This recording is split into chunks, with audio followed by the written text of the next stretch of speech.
Hey guys, you're watching Kyle's Cars, and this is episode 4 of finding the cheapest cars on Craigslist, where I use my automotive knowledge and experience to help you guys find the best deals and do it yourself. Just a quick disclaimer before I get into the video, everything that I show on these videos for the most part is stuff that you're going to have to do some kind of work to yourself. And the amount of work can vary. It can be something as easy as throwing a battery or an alternator in it to putting a transmission or a timing belt or even a head gasket in it. I'm going to try and cover all the bases and find something for every skill level involved. Alright guys, today we're going to be looking in West Virginia, specifically Eastern West Virginia. I know that sounds confusing, but yeah, it's another one that's kind of close to where I'm based out of, so I have some idea of what the prices should be, but there is not nearly as much to choose from in our $100 to $1,000 price range, so keep that in mind. This is going to be a little bit of a shorter episode, so let's get right into it. So the first car we have is a 1996 Volkswagen Golf Manuel. Apparently, they got the term manual and the name Manuel mixed up. See that a lot in these ads that people misspell things. I see a lot of people misspelling Camaro and misspelling manual and all types of different things. So we'll just look past that. Obviously, it's a stick shift car. So this car looks pretty rough. $1,000. It's got 197,000 miles. It says it needs a windshield and a turn signal switch. So this car I would not say is a car you'll make money on, but it's definitely a car that's good to just drive, and eventually when you're done with it, if you keep it up and keep it nice, you should get back everything you have into it, or very, very close to it. Like I said, I wouldn't buy it with the intention of making money off of it, but if you just need a car, these cars are awesome. They're super easy to work on. These little 2.0 cars are very, very easy to work on. I would try to get him down to about 700 on that one. So let's go ahead and pull up our next candidate. And the next one we have here is a 1997 Ford F-150.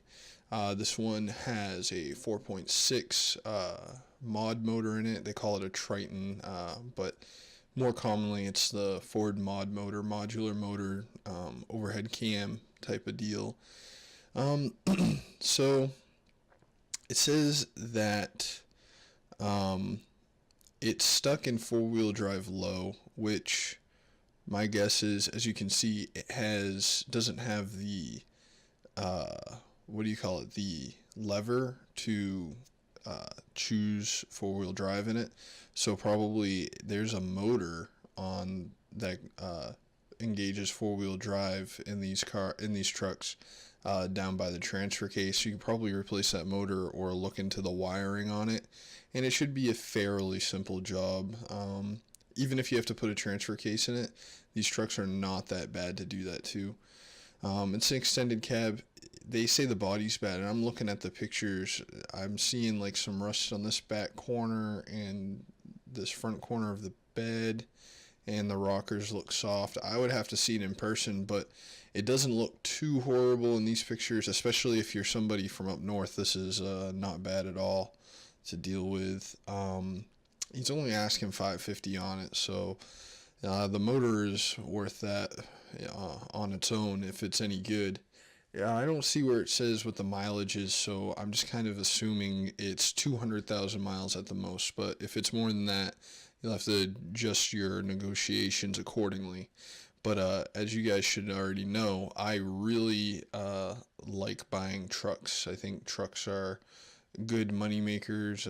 You always will get money for a truck no matter what it is. And with that being said, We have another truck. This one is a Chevy 1500. It's a short bed, judging by the pictures, which is the one that is. Short beds are always the easiest to sell. Everybody wants a short bed. They look good, especially if you can only afford a two-wheel drive truck. I would always try to find a short bed truck if you can use it. So this one, it runs and drives good. It's a 4.3, which is a V6, and it's a stick shift, 5-speed. That means stick shift.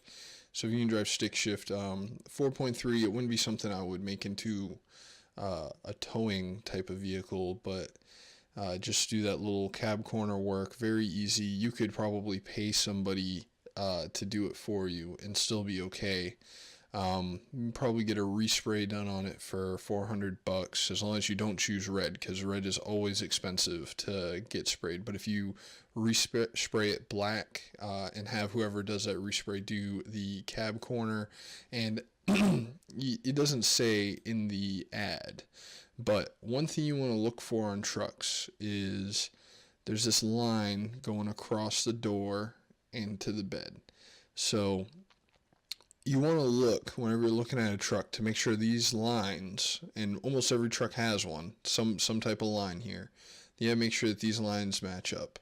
If they don't, then that means it needs mounts, cab mounts in the back, and it might just be the rubber, but it could be the whole metal mount. And when you're looking at a truck that already needs cab corners, this one doesn't look too bad, but I would definitely look underneath it and make sure that metal mount that's in this back corner is intact. So but if it is and all it needs is cab corners, I would probably say this truck fixed up, assuming once again it's less than 200,000 miles, this truck fixed up is a $1,500 truck all day. So you figure $150 if you buy cab corners brand new, plus $400 to respray it. I'm thinking like $400 to spray it and to get the cab corners installed, but you might want to check with whoever you want to work with locally first, because typically I would put the corners on, and after they're on, I would go ahead and send it to get sprayed, because I don't do any type of paint work, but I will put on body panels, well done body panels. Typically I spend $250 to $300 to paint a car, so I'm thinking you could probably get the whole thing done for $500. So if you get this truck for $700, you could drive it for a while and make money, or you could sell it right away and make like $200. But it's not a huge money making endeavor, but it's a money making endeavor no less, especially if it's something you can use and you plan to drive. Let me look for another one for us. So I wanted to show you this truck. So these Durangos, they're pretty nice driving trucks. This one has got high miles, 245,000 miles, but they're pretty nice driving trucks. The problem with them is they just don't sell for a lot. It seems like the difference between what people are asking for them and what they'll actually sell for is pretty far off. If you were to need a truck like this, something with 3 rows of seats, and you didn't mind paying the gas in it, because I think these things only get 15 miles to the gallon on a good day. I had one the same color, and it was like 11 miles to the gallon. It's pretty bad, because most of them have V8s in them and 4-wheel drive and everything. This one needs the mirrors and a set of tires on it, so I would try to talk him down to 600, and I don't think you'll ever sell it for a profit, but you could definitely trade it for other things that you might want when you're done using it.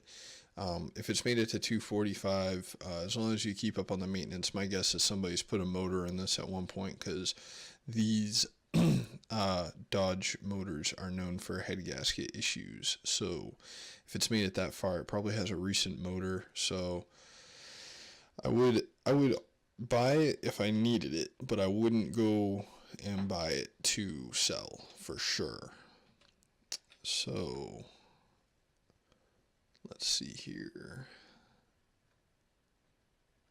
And I just want to show you one stay away from vehicle, which is this one. Okay. This car is an all day long stay away from car. It claims to only have 120,000 miles, but it says that they put in a transmission at 60,000, and then that transmission that they swapped it out for blew, and now they're trying to say that the transmission now can't be replaced. I don't know what that even means. I mean, anything can be replaced. I mean, doesn't matter. But the problem I have with it is that they started to do the job and they stopped. And I don't believe it actually has 120,000 miles. I mean, if you think about that, I mean, if I pull up a calculator real quick, we'll go ahead and say this car is from 2001, so that means it was really sold in 2000. So 120,000 miles divided by 18, that means it only got 6,000 and 6,500 miles a year on it since the time it was brand new. I don't think that that's likely, especially not in an Accord. I don't see a lot of Accords for sale that are of this vintage that have that low of miles. And when they do, they're in a lot better shape than this. I mean, you can see this thing has a lot of damage on it. For only being 120,000 miles, this thing is pretty well beat up.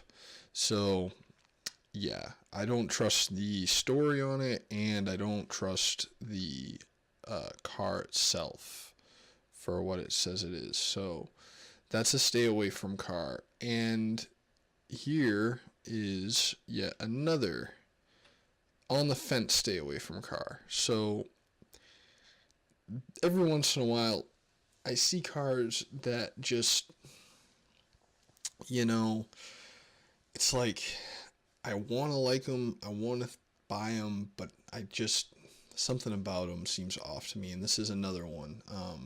The Accord was like a definite stay away from car. This one is like a iffy stay away from car. I would say you could probably buy this and make money on it, because it's only $800, right? But I don't know what the mileage is on it. It's probably high. It's probably if it's below 200,000, it's just barely. Says that they're having trouble with the brakes, and that they have like a funny story about it, how they're saying that the brake booster might be causing it, or it might be a line, and they brought it to a mechanic, and I kind of don't believe that they would take it to a mechanic and get that answer, but sure. I mean, sounds like they're trying to make it a more complicated story than it really is.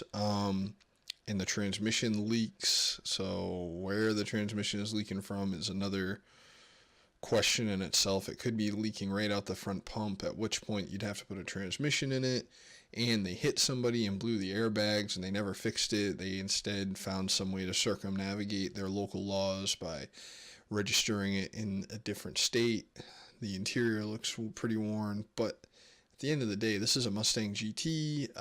It's a 97, so this is a 4.6 motor, I think. So it's another mod motor vehicle, just like the F-150 we were looking at. It's a very similar motor to that. When these things are right, when these things are running and good, they will sell for some good money. I mean, a convertible V8 Mustang, I mean, that's like a $2,500 car if it's under 200,000 miles. But this one, it's just so questionable. I don't know. I would say if you proceed with that one, proceed with extreme caution. So that was my quick episode of the cheapest cars on Craigslist. Like I said, we were in West Virginia today, so not a ton of options, but I want to try and branch out. If you guys want me to do a specific place, like wherever your hometown is, whatever your hometown Craigslist is, just put a request down in the comments and I'll try and hit it Keep in mind, I might not live in that area, so the prices might be a little bit off for me compared to your area. Like, for instance, if you lived in Los Angeles, you know, the prices on cars are obviously going to be higher than they are here, but I will still do my best to find you at least the cars with like the best stories and everything like that. So if you like this video, please subscribe and give it a like if you want. And I will see you guys in the next one.